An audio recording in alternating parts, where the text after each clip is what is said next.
बिस्मिल्लाहिर्रहमानिर्रहीम। खलील अहमद हिंद इंसान नामा की तरफ से हाजिर हूँ। आपके साथ मुलाकात होती रहती है, दुख सुख बयान होता है। आज जो मैं बात आपसे शेयर करना चाहता हूँ वो ये है कि पंजाब के अंदर किसानों को ज़िबा कर दिया गया। गंदम के मामले में किसानों की बलि चढ़ा दी गई और किसानों को दर बदर कर दिया गया, उन्हें बेआसरा छोड़ दिया गया। वो किसान जिन्होंने 6 माह तक अपनी फसल की रखवाली की, महंगी खादें, महंगे बीज, महंगे पानी और फिर मेहनत, दिन और रात की मेहनत, ये सब कुछ है। लेकिन जो इख्तियार के करता धरता, उन्होंने उनकी 6 माह की मेहनत और 6 माह की रखवाली और उसके ऊपर जो खर्च है उसको एक लम्हे के अंदर तबाह कर दिया। कहा जाता है कि पंजाब हुकूमत कुछ ऐसे इक़दाम कर रही है जो अवामी मुफाद के, अवाम की वेलफेयर के।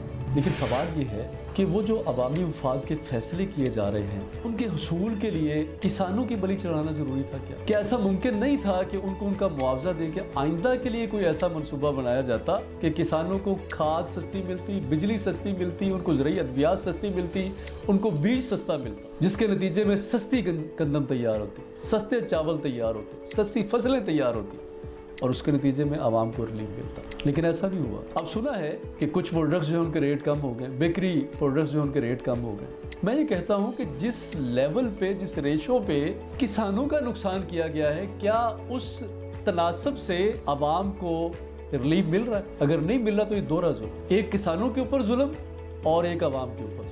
गंदम सस्ती हो गई तो आइंदा से ही कम से कम किसानों को रिलीफ दे दीजिए, उसका अजाला तो कीजिए, खाद की कीमत को अब भी कम कर दें, ज़रूरी अद्वियात की कीमतों को, बीजों की कीमतों को, बिजली की कीमतों को अब कम कर दीजिए ताकि उसका अजाला हो जाए। वो किसान जो मंसूबे रखते थे एक फसल के ऊपर कि अपना बच्चा, उसकी शादी करनी है, किसी बच्चे की तालीम जो है ना उसकी फीस अदा करनी, पता नहीं क्या क्या मंसूबे होते हैं, सब अधूरे रह गए। ज़िबा कर दिया गया है तो कम से कम आवाम को ही रिलीफ दे दीजिए, बेकरी आइटम कम कीजिए और भी बाकी मामला जो है उसके अंदर भी रिलीफ देने की कोशिश कीजिए। पेट्रोल को मज़ीद कम कीजिए। जब तक ये काम नहीं करेंगे उस वक्त तक किसानों की जो बलि चढ़ाएगी, जो कुर्बानी दी गई, वो जो मोहसन है किसान हमारी कौम के, हमारे पंजाब के, हमारे पाकिस्तान के, जो पालते हैं पेट, उसका अजाला कीजिए। जब तक आप उसका अजाला नहीं करते उस वक्त तक ये अधूरे जो रिलीफ की बातें हैं ये महज दावे। कोशिश कीजिए किसी का नुकसान हो, सबका भला। ऐसी पॉलिसी हम वज़ा नहीं कर सकते जिससे सबका भला हो जाए। एक को कुर्बान करके दूसरे को रिलीफ देना, ये कौन सी अक्लमंदी है? कौम के सामने भी सवाल है। ऐसी लीडरशिप मुंतखब कीजिए जो कौम के फ़ायदे के लिए सोचे, मुल्क के फ़ायदे के लिए सोचे। बहुत शुक्रिया।